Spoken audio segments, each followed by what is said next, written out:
1980년대에 유행하던 이야기지만 20세기 말에는 화석연료, 가스, 석유, 석탄의 매장량이 고갈되기 때문에 인류는 긴급히 대체 에너지원을 확보해야 할 필요가 있다는 말이 있었습니다.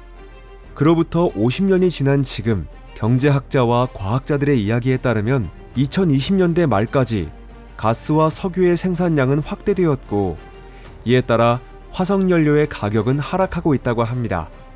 그 결과 각국은 더욱 많은 자금을 청정에너지에 투자하는 것이 가능할 것입니다.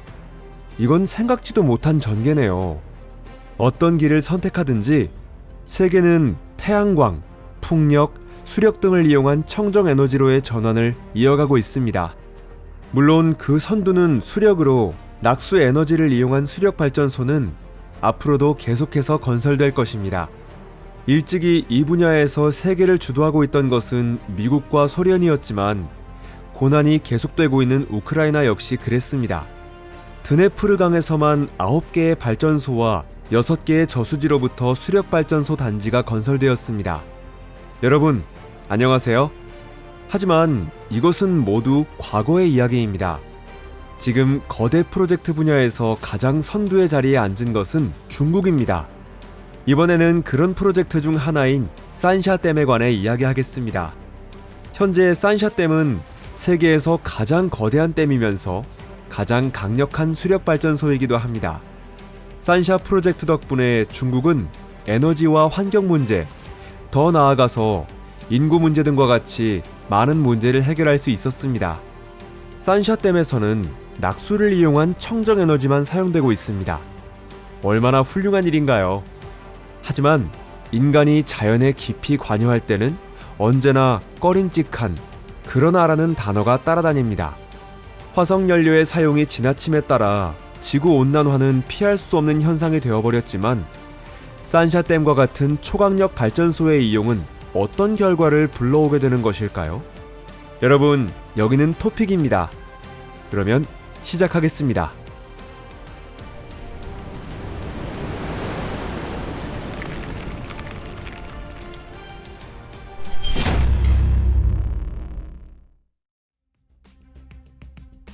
산샤댐의 역사.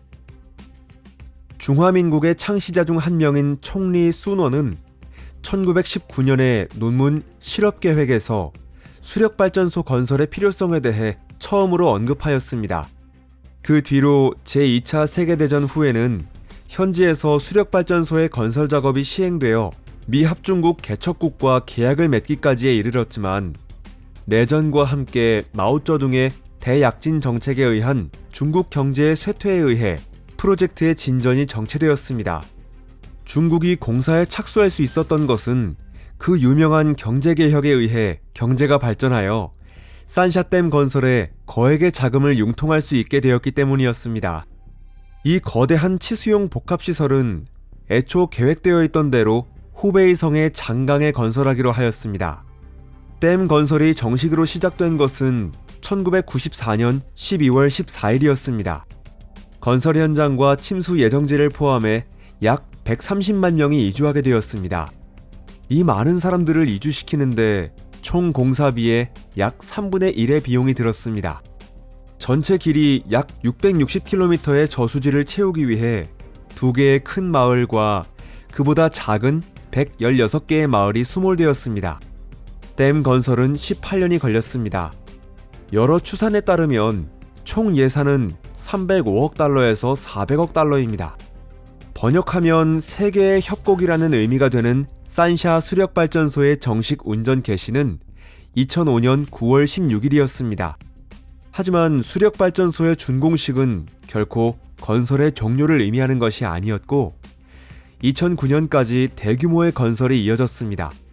현재도 그보다 작은 규모이지만 공사가 계속되고 있습니다. 지구상에서 가장 무거운 건축물. 치수용 복합시설 산샤댐은 만리장성 건설 이래로 중국 최대의 프로젝트라 불리고 있습니다. 현재 산샤댐 수력발전소는 댐 규모 및 발전 능력에 있어 세계 최대의 수력발전소입니다. 산샤댐의 크기는 경이적인데 높이는 185m이고 길이는 2,309m입니다. 이 댐은 콘크리트와 철골로 이루어져 있습니다. 즉, 전체가 일체화로 구성되어 있습니다. 그렇기 때문에 댐의 중량이 경이적인데 6,550만 톤에 달합니다. 건설 중에는 2,720만 세제곱미터의 콘크리트와 46만 3천 톤의 강철이 사용되었습니다. 본래의 역할에 더해 이 댐은 정기적으로 발생하는 홍수의 피해를 크게 줄여주었습니다. 장강의 유량과 수위를 조절할 수 있게 되었기 때문에 대규모 홍수가 발생할 위험성이 감소했습니다. 댐은 강의 교통 용량을 늘리는 것과 동시에 배의 운항을 용이하게 하여 안정성을 높였습니다. 지금은 해를 거치며 점점 많은 배가 원활하게 장강을 통과할 수 있게 되었습니다. 댐 덕분에 장강의 수위가 상승하여 배수량 10,000톤까지의 배가 운항할 수 있게 된 것입니다. 모두 합치면 댐 건설에 의해 장강의 화물 통과량은 연간 1,000만 톤에서 1억 톤으로 증가하게 되었다고 합니다. 화물선이 댐을 통과하기 위한 특수한 전용 관문이 건설되어 있고 그 통과 시간은 약 4시간입니다. 적재량 3,000톤 이하의 여객선을 위해서는 선박용 엘리베이터가 있는데 40에서 50분 사이에 댐을 통과할 수 있습니다. 덧붙여 말하자면 2015년에 이 선박용 엘리베이터가 완성된 시점에 이것은 세계 최대의 선박 승강기가 되었습니다. 하지만 물론 산샤 프로젝트의 최대 알짜배기는 32기의 터빈이 만들어내는 막대한 전력입니다. 산샤댐 수력발전소의 발전 출력은 원자력 발전소 약 20기의 총 출력에 해당합니다. 산샤댐 수력발전소의 인가 출력은 22,500메가와트로 연간 평균 발전량은 1,000억 킬로와트시에 달합니다. 산샤 프로젝트를 둘러싼 문제. 그런데 산샤댐 수력발전소는 거대하기는 하지만 중국 에너지 부문의 주요 과제 중 하나, 즉 화석연료에 사용해서 청정한 재생 가능 에너지로의 이행을 실현하는 것은 아니었습니다. 애초에 그것은 불가능한 것이었습니다. 왜냐하면 산샤댐 수력발전소는 중국 전체의 에너지 소비량 중에서 불과 1.7%의 전력만을 생산하고 있기 때문입니다. 이런 이유로 아직 중국의 도시는 석탄 사용으로 인한 스모그에 고통받고 있고 러시아의 가스 수출량은 계속해서 늘고 있습니다. 게다가 이 거대한 프로젝트를 둘러싼 문제도 계속 늘어가고 있습니다. 게다가 중국뿐만이 아니라 세계적인 문제이기도 합니다. 예를 들면 중력의 문제가 있습니다. 지구의 자전이 0.6초 늦어졌다는 이야기가 있습니다. 미국의 우주개발기관인 나사에 의하면 이 현상은 산샤댐 내 400억 세제곱미터의 물이 약 80m의 높이로 상승하게 되면서 발생하게 된 현상이라고 합니다. 하루의 시간이 이처럼 조금 늘어나게 되면서 어떤 영향이 있을지 예측하는 것은 어렵지만 이 프로젝트가 지구 전체의 물리 현상에 영향을 끼치고 있다는 사실 그 자체가 우려스러운 일입니다. 하지만 실제로 더 걱정되는 것은 댐 건설로 발생하게 된 국소적인 변화 쪽인데, 예를 들어 이빨고래나 철갑 상어과의 어류, 시베리아 흰 두루미 등의 종이 멸종하거나 그 개체 수가 감소하고 있다는 것입니다. 산샤댐이 있는 지역은 다양한 생물이 사는 것으로 유명합니다. 댐 건설 전에는 500종 이상의 육지 척추 생물, 300종 이상의 어류, 그리고 6,400종 이상의 식물이 이곳에 살고 있었습니다. 이런 생물의 생식 환경이 극적으로 변화하게 됨에 따라 이미 종의 수는 감소했고 양쯔강 돌고래나 남방상 괭이는 멸종해버리고 말았습니다. 하지만 가장 위험하다고 여겨지는 것은 역시 산사태의 발생과 지진의 위협입니다. 연구자들은 이미 건설 초기 단계에서 지진과 산사태가 수력발전소 주위 지역에 사는 3,100만 명에게 가져올 위험에 비하면 130만 명의 주민 이전 등은 큰 문제가 아니라며 경고하고 있었습니다. 그 경고가 현실로 다가오기 시작한 것이 2009년인데 당시 2천만 세제곱미터의 산사태 토사가 장강 지류에 쓸려 떨어지면서 부분적으로 만들어져 있던 저수지에 높이 20m에 달하는 파도를 일으켰습니다. 이 재해로 많은 사람들이 피해를 당하였는데 그것은 시작에 불과한 것이었습니다. 웹사이트 CTGPC에 따르면 산샤댐 주위에는 작은 지진이 빈번히 발생하고 있다고 합니다. 미국 과학자들에 의하면 이런 지진은 홍수 시에 대량의 물이 방출됨에 따라 발생하는 것이라고 합니다. 빈번한 지진과 산사태, 그리고 균열의 발생에 현지 주민들은 겁을 먹고 있습니다. 중국 일부 미디어에 따르면 수력발전소 주변의 마을 주민 중에는 이미 더 안전한 지역으로 이주하고 싶어 하는 사람도 있다고 합니다. 산샤 프로젝트에 의해 발생하는 심각한 문제가 하나 더 있습니다. 그것은 수력발전소에 인접한 지역뿐만 아니라 중국 중부 및 동부 전체에 걸쳐 위협이 되고 있습니다. 그 문제는 바로 질병과 가뭄입니다. 자연에 심각한 영향을 미치는 프로젝트 중에는 여러 차례 일어난 일이지만 뜻하지 않게 프로젝트의 이점이 역효과, 즉 부정적인 영향을 일으킨 것입니다. 예를 들어 처음 예측에 의하면 댐이 홍수를 제어하고 수해를 방지했어야 합니다. 실제로 처음엔 그랬습니다. 하지만 그렇다면 2022년의 심각한 가뭄은 어떻게 설명할 수 있을까요? 이 가뭄에 의해 장강의 수위는 과거 140년간 가장 낮은 수치를 기록했습니다. 이런 이유로 후베이성과 장시성에서는 장강의 전 유역에서 수십 척의 배가 좌초됐습니다. 익명의 중국 관료의 말에 따르면 댐 때문에 장강의 수량이 50% 감소했다고 합니다.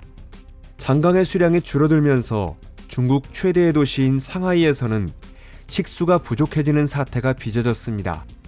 운이 안 좋게도 상하이가 있던 곳이 장강의 하구였던 것입니다. 또한 강의 수량이 줄어들면서 동중국해로부터 바닷물이 강을 거슬러 올라갔습니다. 그 바닷물 안에서 해파리가 번식한 결과 민물고기가 급격히 감소했고 그에 따라 어획량도 감소했습니다.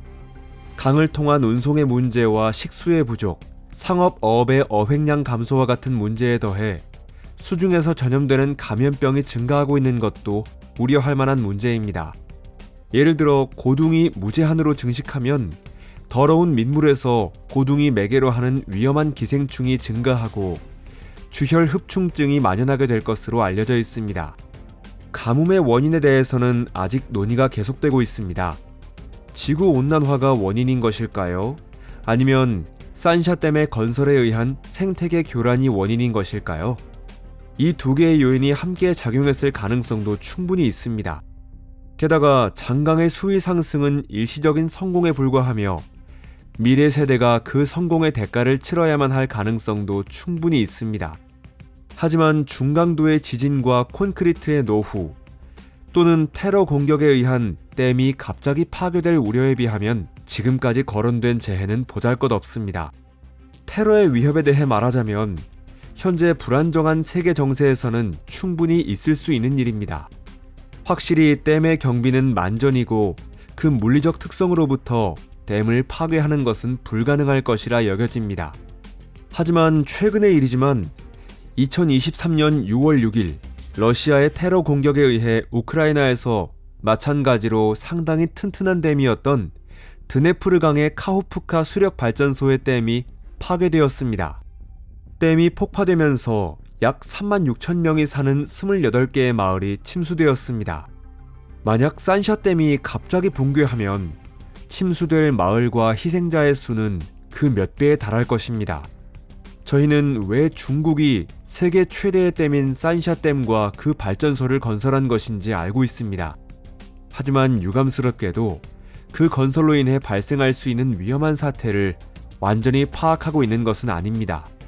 자연은 연약하고 유순하지만 잘못을 용서하지 않는 매우 한이 많은 여성인 것 같습니다. 만약 오늘의 영상을 즐겁게 보셨다면 영상에 좋아요를 눌러주시고 친구에게 공유해 주시기를 바랍니다. 여러분, 시청해 주셔서 감사합니다. 그러면 곧 다시 만나요. 안녕히 계세요.